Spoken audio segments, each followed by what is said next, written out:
Alam mo ba kung bakit maraming negosyo hirap makabenta?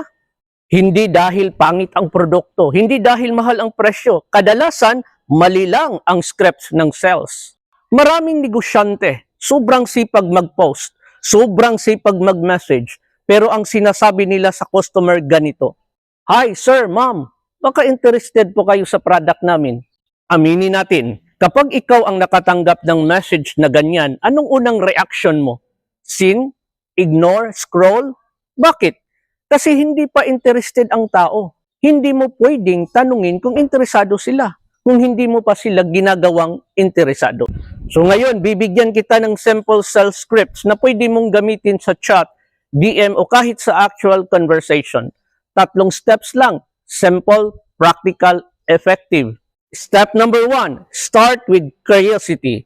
Huwag agad magbenta. Mag-start ka sa curiosity question. Example, quick question. Ano usually ang biggest challenge mo ngayon when it comes to getting customers? Hindi ka nagbebenta, nag-uusap ka lang. At nagiging conversation siya, hindi sales pitch.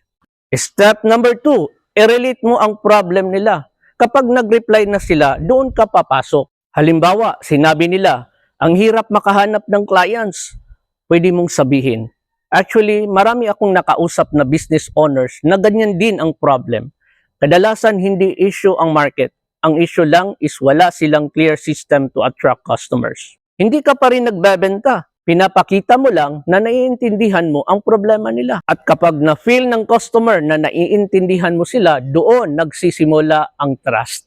Step number 3, offer the solution naturally. Ngayon pa lang papasok ang offer. Example, by the way, we actually help businesses set up systems that consistently bring in customers.